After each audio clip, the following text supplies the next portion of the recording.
बेलापुर गांव में परी नाम की लड़की रहती थी। वो बहुत दयालु और अच्छी लड़की थी। उसने कुछ जानवर पा रखे थे। अपना गुजारा वो उन जानवरों का दूध बेचकर करती। उसके अच्छे स्वभाव के कारण सभी गांव वाले उसे बहुत पसंद करते। जब भी कभी किसी को मदद की जरूरत होती तो परी उसकी मदद जरूर करती। एक दिन परी शाम को दूध बेचकर घर लौट रही थी। तभी अचानक बारिश शुरू हो जाती है। परी बारिश से बचने के लिए एक पेड़ के नीचे खड़ी हो गई। तभी उसे एक बुजुर्ग अम्मा जी नजर आई। हाय, मैं मर गई, मुझे बहुत सर्दी लग रही है, कोई बचाओ, कोई है? अरे नहीं, ये बेचारी बुजुर्ग अम्मा ये बारिश में भीग क्यों रही है? कोई इनकी मदद के लिए भी नहीं आ रहा। इनका घर कहाँ है? मुझे इनकी मदद करनी होगी। परी उन बुरी अम्मा जी की मदद करने के लिए आती है। अरे अम्मा जी, आप ठीक तो है ना? नहीं बेटा, बहुत सर्दी लग रही है। अम्मा जी, आपका घर कहाँ है? आइए, मैं आपको घर छोड़ देती हूँ। बेटा, मेरा तो कोई घर ही नहीं, तुम मुझे कहाँ छोड़ोगी? मेरे बेटे ने अपनी बीवी की बातों में आकर मुझे घर से निकाल दिया। अब मैं कहाँ जाऊंगी, कहाँ रहूंगी? अम्मा जी, आप चिंता मत करें। आप मेरे साथ मेरे घर चलिए। मैं अपने घर में अकेली रहती हूँ और मेरे माता पिता का देहांत हो चुका है। अब आप ही मेरी माँ बन जाइए। बेटा, तुम कितनी अच्छी हो, तुम्हारा बहुत बहुत शुक्रिया। पता नहीं मैं तुम्हारा ये एहसान कैसे चुकाऊंगी। नहीं माँ जी, कोई बात नहीं। फिर परी उन बुरी अम्मा जी को अपने साथ अपने घर ले गई। परी ने उन अम्मा जी को खाना खिलाया और उनकी खूब खिदमत की। अम्मा जी परी के साथ ही परी के घर रहने लगी। इसी तरह दिन गुजरते गए। उसी गांव में महेश नाम का एक चोर रहता था। वो दिन दहाड़े गांव के जानवर और पक्षी चोरी करता। कभी किसी की बकरी तो कभी किसी की मुर्गी, और उन्हें मंडी में ले जाकर बेचता और अपना गुजारा करता। वो जानवरों पर बिल्कुल भी ध्यान नहीं खाता था। एक दिन उसके हाथ बहुत मोटी ताजी बकरी लगी, जिसे वो मंडी में बेचने के लिए चला गया। अरे देखो भैया, ये बकरी मैं 1500 में तुमसे खरीदूंगा। अरे ओ, क्या कमाल की बातें करते हो। इस बकरी का 3000 तो बनता है। मैंने अपनी जान खतरे में डालकर इसे चुराया है। कम से कम मुझे इसका सही दाम तो दो। तुम तो मुझसे भी बड़े ठग नजर आते हो। अरे देखो भैया, ऐसी चोरी की बकरी को खरीदना भी तो जान खतरे में डालने की बात है। अगर इसका मालक इसे ढूंढते हुए यहाँ आ गया और इसने अपनी बकरी को पहचान लिया तो पूरा गांव मुझे डंडू से पीट देगा। अरे ओ व्यापारी जी, नहीं नहीं, इस बकरी का थोड़ा ज्यादा दाम तो लगाओ। अरे ओ देखो, मैं इसका 2000 से ज्यादा नहीं दूंगा। उस आदमी ने महेश को 2000 रुपए दिए और महेश खुशी खुशी वहाँ से चला गया।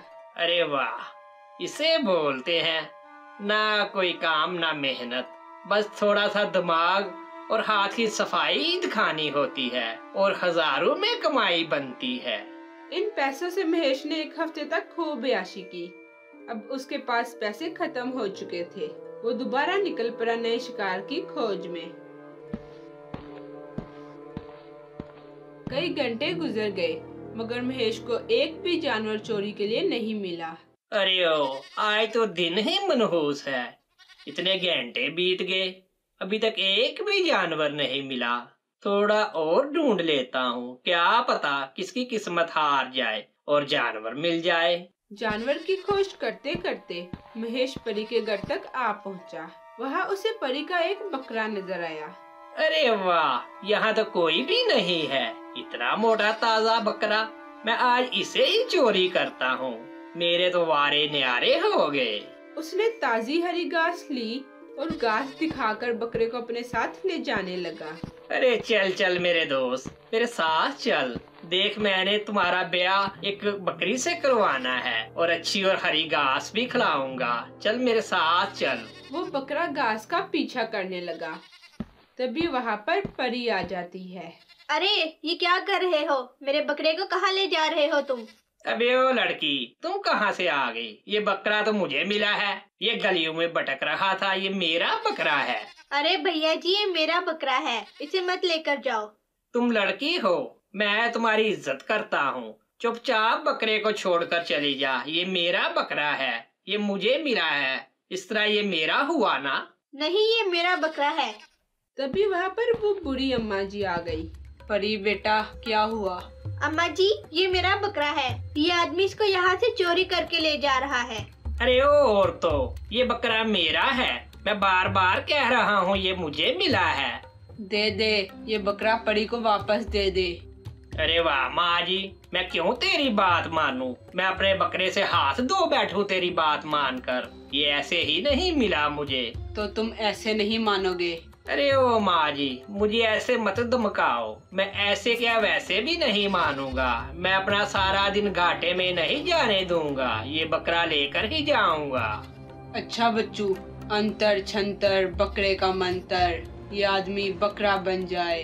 देखते ही देखते महेश जादू से बकरा बन गया। अरे ओ नहीं, ये मुझे क्या हो गया? मैं बकरा कैसे बन गया? ये मेरे साथ क्या हो गया? ये तुम्हारी सजा है। तुमने मेरी बात नहीं मानी। अब तुम्हें अपनी सारी जिंदगी ऐसे ही बकरा बन के गुजारनी होगी। बुरी अम्मा परी को लेकर वहाँ से चली गई। अरे माँ जी, ये आपने क्या किया? वो चोर बकरा कैसे बन गया? बेटी, मैं जादुई शक्तियाँ जानती हूँ। तुमने मुश्किल वक्त में मेरी मदद की। अब तुम जब भी मुश्किल में होगी, मैं तुम्हारी मदद जरूर करूँगी। दूसरी तरफ महेश ऐसे ही बकरा बना सारे गांव में घूम रहा था। अरे ओ, ये मुझे क्या हो गया? मुझे तो बहुत भूख लग रही है। मैं क्या खाऊं? मेरे पेट में तो चूहे दौड़ रहे हैं। मुझे रोटी कहाँ से मिलेगी? पहले तो मैं चोरी चिकारी करके अपने खाने पीने का बंदोबस्त कर लेता था। अब कहाँ जाऊं, क्या करूं? मैं तो किसी को अब लूट भी नहीं सकता। तभी महेश पर एक बकरा चोर की नजर पड़ी। अरे वाह भैया जी, इतना तगड़ा बकरा। इसका तो मालिक भी यहाँ नजर नहीं आ रहा। चलो इसे चोरी करके बेच देता हूँ। फिर वो बकरा चोर महेश के पास गया और उसे घसीटता हुआ मंडी ले गया। चल चल बकरे, मेरे साथ चल। तुम्हारी खूब सेवा करूँगा मैं, ऐसी के तू याद करेगा। उस बकरा चोर ने महेश को अच्छे दामों मंडी में बेच दिया। महेश को वहाँ मंडी में दूसरे बकरों के साथ बंद किया और खाने के लिए सूखी घास दी गई। अरे ये क्या? पहले तो मैं बकरा बन गया और ऊपर से मुझे चोरी करके कमबख्त ने मंडी में बेच दिया और ऊपर से मुझे सूखी घास खाना पड़ रही है। मैं ये सूखी घास नहीं खा सकता। मुझे तो नत ने खाने का स्वाद पड़ा है। तभी वहाँ मंडी का मालिक आ जाता है। अरे ओ बकरे, घास क्यों नहीं खा रहा तू? अरे ओ कमबख्त, मुझे क्यों मार रहा है? मुझे पीट पीट के मेरा हाल बुरा कर दिया। ये आदमी तो आज मेरी चमड़ी ही उतार कर छोड़ेगा। अब पता चला जानवरों पर कैसे बीतती है जब उन्हें डंडे पड़ते हैं। मेरे बाप की भी तौबा, मैं आइंदा से कोई जानवर चोरी ही नहीं करूंगा। बस एक मर्तबा वापस मैं इंसान बन जाऊं, मेरी तो तौबा। इसी तरह दिन गुजरते गए। बेचारा महेश, रोज उसे सूखी घास फूस खानी पड़ती और उसका मालिक जब भी दिल करे उसकी डंडे से पिटाई करता। अरे जब से ये दूसरा बकरा आया है, मुझे मालिक कम घास खाने को दे रहा है। अब ये मेरी घास में से हिस्सेदार हो गया। इसका तो कोई इलाज करना है। मैं मार के छोड़ूंगा इसको। फिर वो बकरा महेश के पास जाता है। अरे ओ बकरे, जब से तू आया है, मालिक मेरी घास में से आधी घास तुझे देता है। तुझे यहाँ से जाना होगा। अरे ओ भैया, इसमें मेरा क्या कसूर? मैं तो एक बकरा हूँ। मेरी तो किस्मत ही यहाँ मुझे ले आई। मेरी तुमसे कोई दुश्मनी नहीं है। तुम्हारी तो मुझसे तब जान छूटेगी जब कोई मुझे और खरीद लेगा। अरे मुझसे ज़बान दराजी करता है, अभी बताता हूँ तुझे। उस बकरे ने महेश को जोरदार टक्कर मारी। महेश रोने लगा। अरे ओ मर गया। अरे मुझे मत मार, मेरी कोई गलती नहीं। मेरी तुझसे कोई दुश्मनी नहीं। इसी तरह वो बकरा महेश को घास खाने पर रोज मारता। अब महेश ने दूसरे बकरे के डर से घास खाना भी छोड़ दी। उसकी जिंदगी बहुत ही बुरी गुजर रही थी। अब मैं क्या करूं? मैं तो घास भी नहीं खा सकता और घास खाऊंगा तो ये मुझे कमबख्त मारेगा। फिर एक दिन एक कसाई मंडी आया। अरे भाई साहब, ये बकरा कितने का है? अरे ओ भैया, मैं ये 3000 में दूंगा। ठीक है, ये वाला मोटा ताजा बकरा मुझे दे दो। है। अरे ओ, आखिरकार मेरी जान तुझसे छूट ही रही है, इसलिए आज मैं तुझे नहीं मारूंगा। अरे बकरे भैया, तुम्हारी बड़ी मेहरबानी जो तुमने मुझे नहीं मारा। फिर कसाई महेश को लेकर अपनी दुकान पर चला गया। वहाँ दुकान पर बकरे लटके देख महेश ठर ठर कांपने लगा। अरे ये क्या, मुझे कसाई ने खरीद लिया, ये तो मुझे अब काट ही देगा। तभी वो कसाई ताजी घास लेकर महेश के पास आया। चल बकरे, जल्दी जल्दी ये घास खा और मोटा ताजा हो जा, फिर मैं कल तुझे काटूंगा और तेरे सिरी पाए और मटन कढ़ाई बनाकर खाऊंगा। ये कहकर उस कसाई ने महेश को 2 टपलियां मारी और मुस्कुराता हुआ वहाँ से चला गया। अरे ओ नहीं, ये क्या, ये मेरे सिरी पाए खाएगा और मेरी कढ़ाई भी बनाएगा। ये कितना जालिम कसाई है। मेरे सर पर तो मौत मंडला रही है, मैं बस अब जल्दी ही मरने वाला हूँ। मुझे यहाँ से जान बचाकर भागना होगा, नहीं तो मैं मारा जाऊंगा। अब मैं क्या करूँ? मुझे उस बूढ़ी अम्मा से माफी मांगना पड़ेगी। जाकर माफी मांगता हूँ, इससे पहले कि ये कसाई मेरा करिया कर्म कर दे।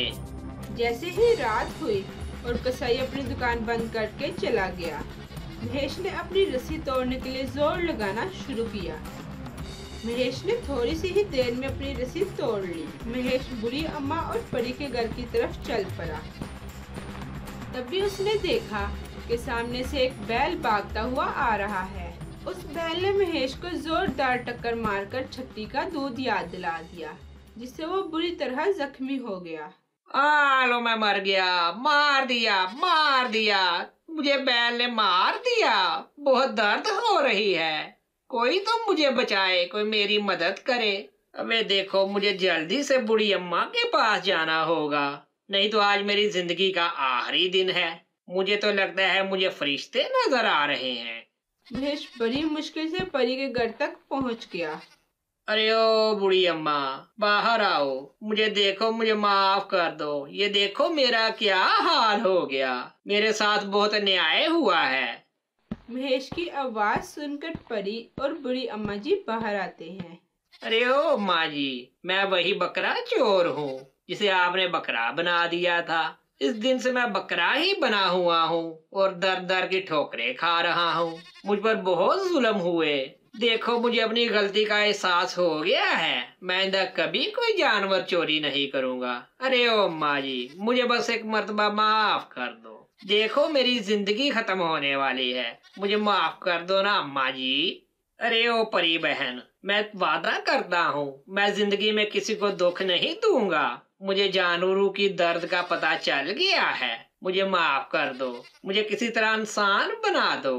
अम्मा जी, मुझे लगता है इसे सच में अपनी गलती का एहसास हो गया है। आप इसे माफ कर दे और इसे पहले जैसा बना दें। ठीक है बेटी, अंतर छंटर इंसान का मंतर, ये बकरा दोबारा इंसान बन जाए। तभी जादू से महेश दोबारा इंसान बन गया। अरे ओ अम्मा जी, तुम्हारी बड़ी मेहरबानी। अम्मा जी, अब मैं कभी चोरी नहीं करूँगा, मेहनत मजदूरी करूँगा और एक अच्छा इंसान बन जाऊँगा। तब से महेश एक अच्छा इंसान बन गया। मेहनत मजदूरी करके जो भी पैसे कमाता, उससे गरीबों की और भूखे जानवरों की मदद करता। व्यूअर्स, हमारे चैनल कहानियां इन हिंदी टीवी को जरूर सब्सक्राइब करें और बेल आइकन के बटन पर क्लिक करें, ताकि हमारी हर नई आने वाली वीडियो सबसे पहले आप तक पहुंच सके। और आपको हमारी ये स्टोरी कैसी लगी, कमेंट करके जरूर बताएं।